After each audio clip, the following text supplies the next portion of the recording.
Assalamualaikum warahmatullahi wabarakatuh. Baik, perkenalkan nama saya Habib Syafi'i dengan NPI 14823077. Saya di sini akan mempresentasikan daripada apa itu yang dimaksud dengan prediksi branch beserta dengan ilustrasi yang akan saya jelaskan nanti di dalam. Yang pertama yaitu definisi prediksi branch. Prediksi branch adalah teknik yang digunakan dalam arsitektur komputer untuk meningkatkan kinerja pemrosesan dengan mengantisipasi hasil dari instruksi percabangan sebelum instruksi tersebut dieksekusi. Baik, itu tadi merupakan daripada definisi prediksi branch. Selanjutnya kita akan memasuki daripada jenis-jenis prediksi branch. Baik, untuk di sini jenis-jenis pertama daripada prediksi branch yaitu static branch prediction. Itu di dalam static branch prediction itu meliputi daripada predict taken, predict not taken, dan heuristic based. Baik, saya akan menjelaskan satu persatu daripada tiga tadi. Yang pertama yaitu predict taken. Predict taken yang dimaksud daripada predict taken yaitu CPU selalu memprediksi bahwa branch akan diambil. Dan yang kedua yaitu predict not taken, ialah CPU selalu memprediksi bahwa branch tidak akan diambil. Dan yang terakhir yaitu heuristic based, prediksi berdasarkan aturan tetap, seperti memprediksi loop akan diambil kecuali pada iterasi terakhir. Dan untuk jenis-jenis prediksi branch yang kedua yaitu dynamic branch prediction,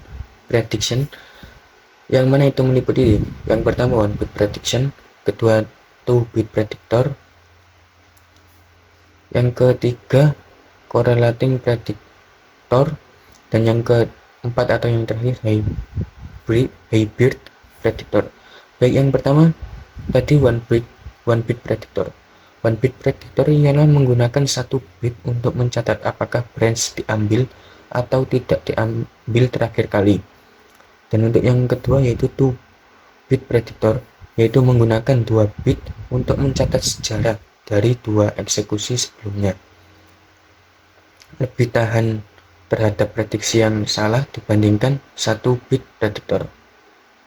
Dan untuk yang ketiga yaitu correlating predictor atau global history predictors, yaitu sejarah eksekusi branch secara global untuk membuat prediksi yang lebih akurat.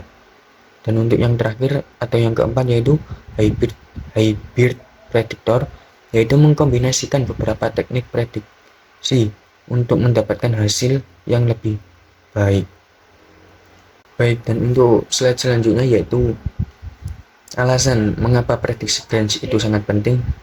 Itu ada 3 alasan. Yang pertama yaitu mengurangi stalling, yang kedua meningkatkan throughput, dan yang ketiga efisiensi energi.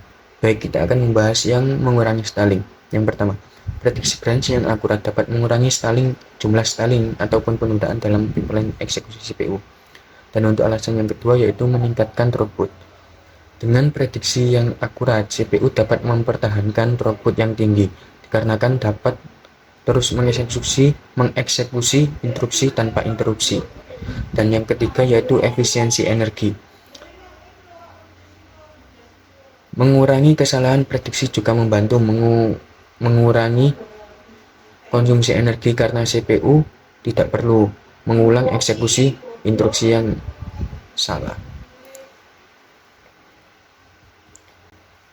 Baik, cara kerja daripada prediksi branch ialah predictor branch biasanya menggunakan label sejarah branch yang mencatat hasil dari eksekusi percabangan sebelumnya.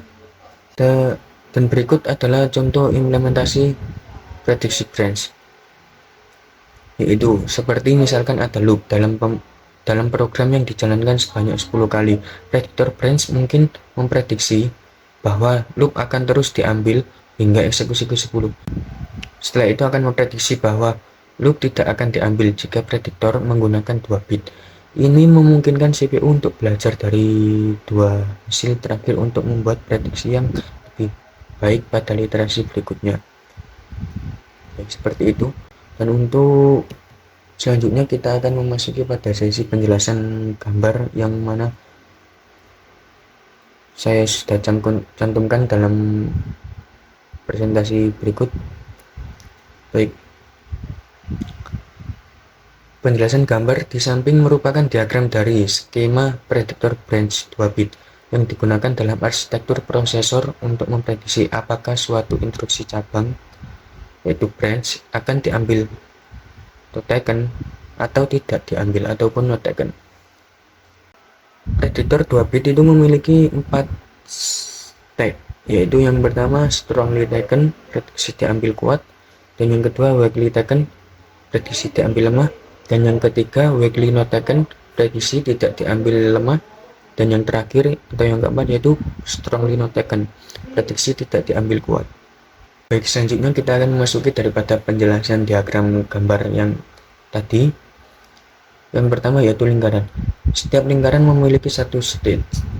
Ada 4 lingkaran yang masing-masing diberi label predict taken atau predict not taken, dan yang kedua yaitu predict taken. Penjelasan daripada predict taken yaitu ada 2 lingkaran di atas yang menunjukkan state di mana prediktor memprediksi branch akan diambil dalam kurung strongly taken dan weakly taken. Dan untuk yang ketiga yaitu predict not taken. Ada 2 lingkaran di bawah yang menunjukkan state di mana prediktor memprediksi branch tidak akan diambil. Dan untuk penjelasan yang keempat yaitu tanda panah. Tanda panah ini menunjukkan arah transisi antar stage berdasarkan hasil eksekusi branch. Dan yang ketiga yaitu taken. Panah berlabel taken pada gambar sebelumnya yaitu menunjukkan transisi jika branch benar-benar diambil. Dan untuk yang terakhir yaitu not taken. Panah berlabel not taken menunjukkan transisi jika branch tidak diambil. Baik, dan untuk selanjutnya yaitu contoh transisi daripada diagram sebelumnya, ya diagram gambar tadi, yaitu yang pertama, jika berada di state strongly taken dan branch benar-benar diambil, prediktor tetap berada di state strongly taken. Dan yang kedua, jika berada di state strongly taken dan branch tidak diambil, prediktor berpindah ke state weakly taken. Dan yang ketiga yaitu jika berada di state weakly taken dan branch diambil, prediktor berpindah ke state strongly taken. Dan untuk yang terakhir yaitu jika berada di state weakly taken dan branch tidak diambil, prediktor berpindah ke state weakly not taken. Dan untuk selanjutnya yaitu tujuan prediktor 2 bit. Daripada tujuan prediktor 2 bit yaitu tujuan dari penggunaan prediktor 2 bit adalah untuk meningkatkan akurasi prediksi dengan menambahkan mekanisme tahan banting terhadap kesalahan prediksi tunggal. Dan untuk kesimpulan pada materi kali ini yaitu prediksi branch adalah komponen penting dalam desain CPU modern yang membantu meningkatkan efisiensi dan kinerja secara keseluruhan dengan teknik prediksi yang lebih baik, sehingga CPU dapat mengurangi penundaan dan memproses instruksi dengan lebih cepat dan efisiensi. Baik, sekian daripada materi yang dapat saya sampaikan. Kurang lebihnya saya mohon maaf yang sebesar-besarnya, dan semoga saja pada pertemuan selanjutnya saya akan bisa lebih baik daripada pertemuan kali ini. Saya Habib Syafi'i dengan NPI 1482-3077 pamit undur diri. Baik, Assalamualaikum warahmatullahi wabarakatuh.